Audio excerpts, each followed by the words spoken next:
Hello there and welcome back to Byzantium. Last time we didn't do much, we took out Wallachia. I started with my, diabolical plot to take over the Holy Roman Empire, which currently isn't going very well. We'll have to see if we can rectify that by, most likely attacking Austria down the line. So with that in mind, I might as well just go ahead now and fabricate a claim on one of these things, Zurich I think, or Steiermark. I actually have, that's actually mine. I forgot about that.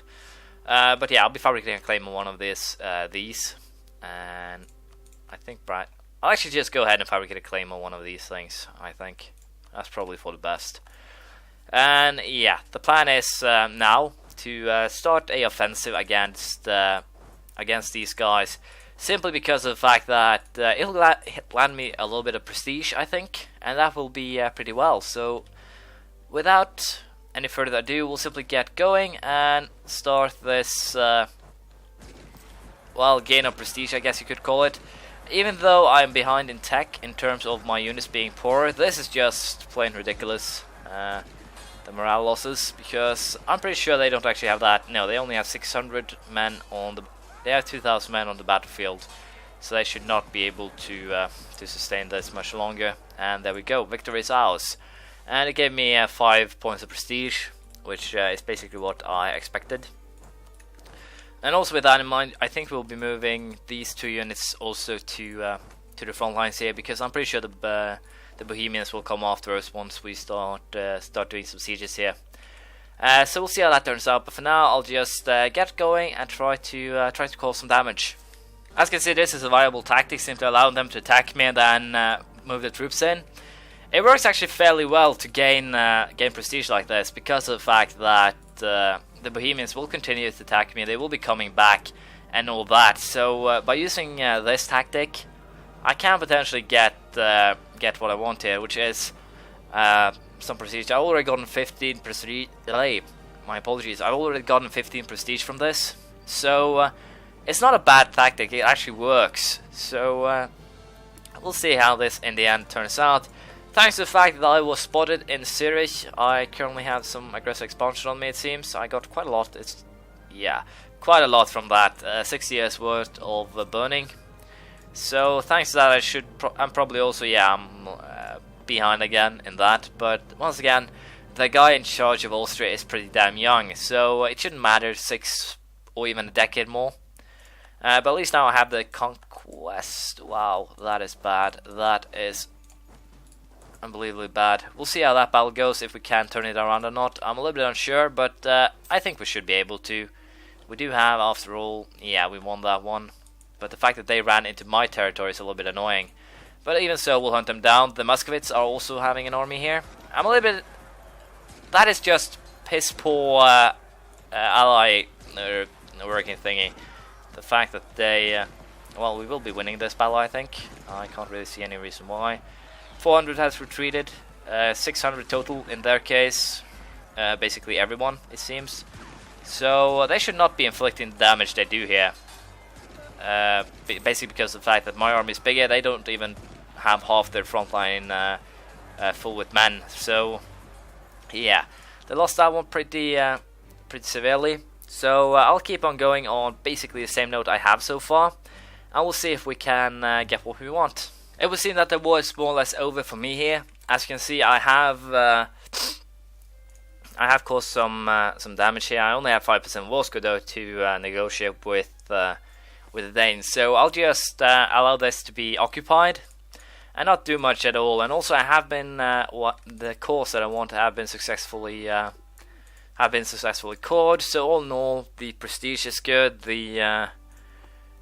Everything. So the only problem now is I do believe I have some aggressive expansion with some of these guys. Yeah, a little bit with Pomerania, a little bit with these guys. So the main problem actually ended up being the fact that these guys ended up in a union. If not, I could probably have them voting for me right now, because I had an alliance, I had a royal marriage, and that alone is about 75. So I would have these guys voting for me, I think, if it wasn't for the fact that they ended up in a union and thus ended up voting for Austria. But with that in mind, there is another way for me to screw over Austria pretty much.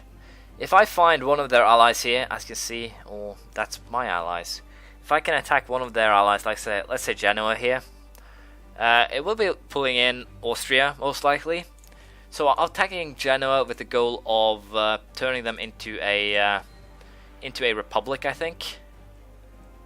Yeah, I'll actually have to declare war on.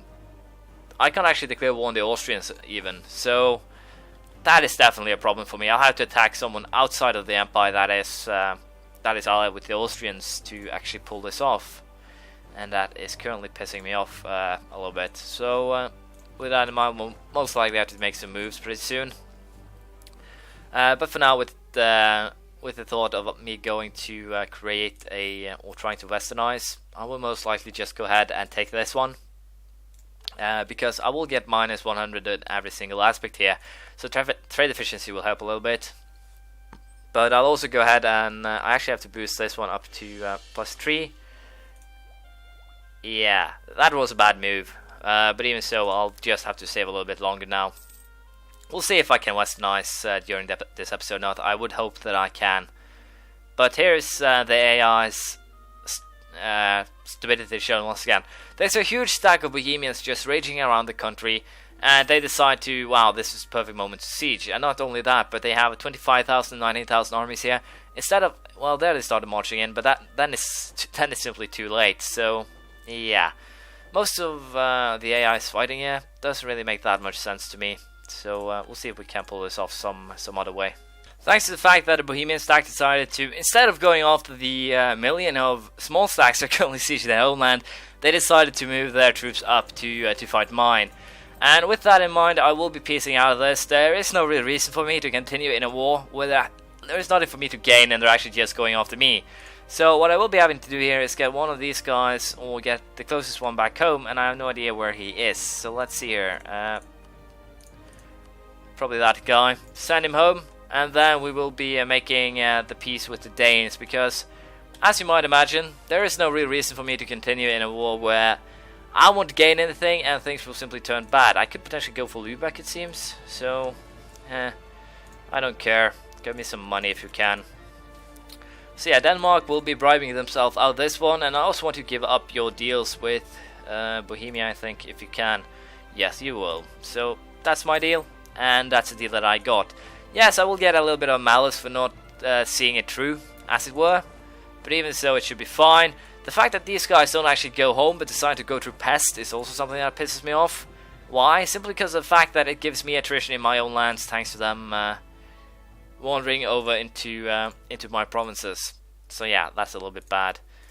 But I still have these guys to deal with. They have lost a point of stability though, so potentially I could always keep on being a bother for them. And I probably will. So we'll see how it turns out. I need to get that guy whom I stole back to where he belongs, and I'll also be dealing with the rebels and preparing for the Westernization. I lost a point of stability though. A little bit annoying, but we're waiting for the administrative power to reach basically top, and also save up some money so we can actually get as many buildings as possible up. So we'll see how it goes. Well, this poses a little bit of a problem here. The Emperor has posted the last reform, which makes it hereditary. I was pretty damn close, but even so, I couldn't actually pull it off. So we'll probably have to try and get ourselves into a war with these guys, one way or another. I'm a little bit unsure how. Or, well, we'll have to attack one of their allies and try and drag them in that way. In this case, it's basically England, which is allied with Sweden, Poland, Austria, and Spain. Not really a target, or Spain itself, definitely not a target at all. So they basically have very nice alliances with everyone, but no one of them wants that with me. I have Poland, I have Muscovy, but that's basically the length of it. So we'll have to see how this ends up playing out. But for now, I think I'm sure we're ready to go for Westernization attempt, and I'll show you how the trick actually works. It's basically a very, I guess you could call it kind of a cheat really, because what I basically do is this.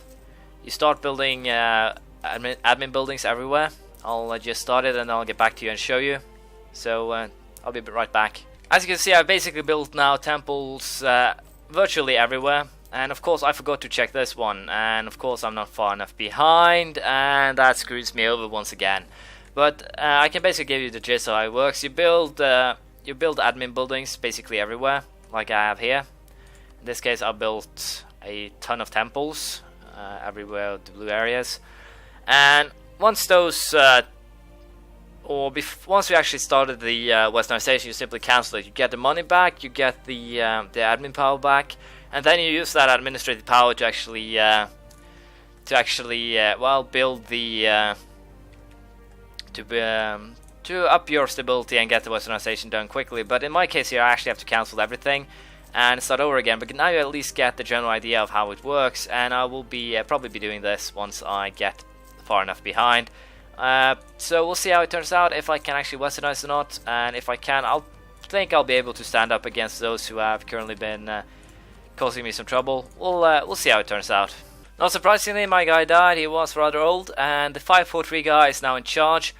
I might get an Empress next time. As you can see, Helena is 312. Not great, but will work out. And the problem with this now is that I have to boost my stability once again, so I think I'll just wait a little bit. And also that this content modifier is not something that I like.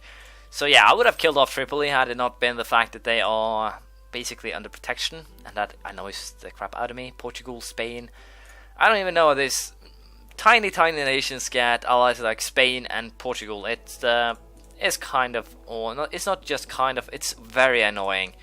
So yeah, it's a little bit funny to think about, but still, it's still annoying as hell. And I'm currently annexing Sardinia again. There's no reason for me to keep Sardinia alive if the Holy Roman Empire has become hereditary. So I might as well just put them in under my under my country again, and thus keep them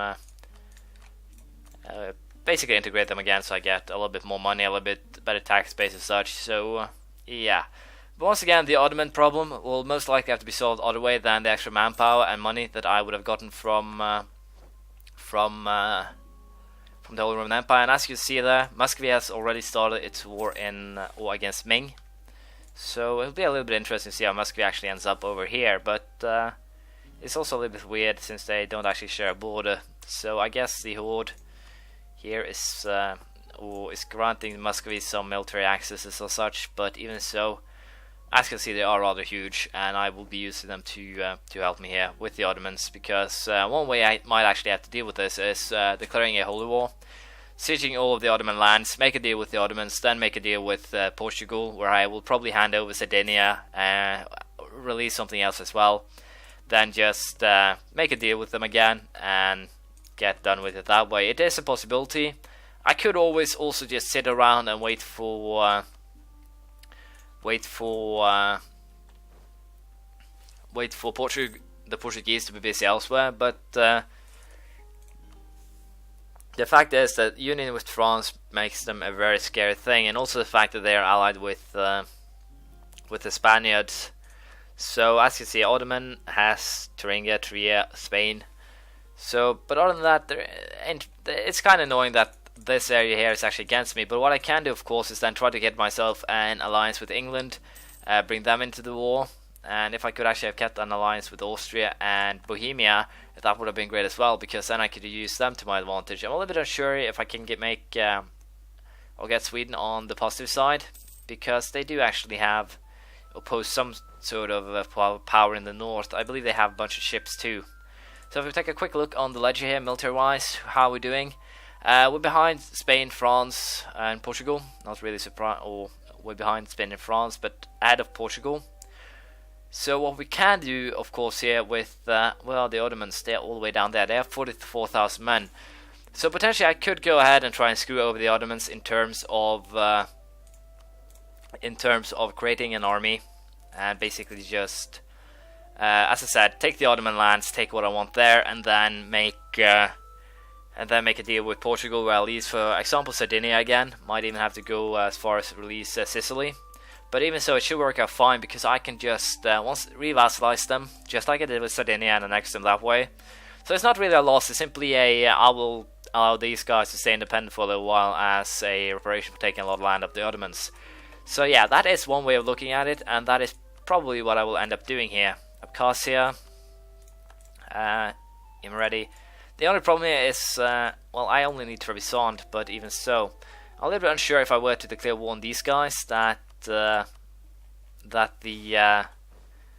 the others will actually follow suit, but it might be a possibility. But I'm sorry once again for bringing you a boring episode with no action, but there are limits to what I can do right now, and I actually want to try and get myself westernized rather quickly. Unfortunately, it seems like the Austrians doesn't actually want to get that level of tech that will put them ahead of me. Everything is 24 though. Admin is a little bit behind. I have no reason why they're actually, probably because of my so discontent thing, might be that. But even so, it's a little bit annoying. Hopefully I can get that last point, and thus we can start our Westernization. But that will have to be next time. Thank you for watching. Please leave a comment, praise, criticism, anything you feel like. I'll see you around next time. Bye.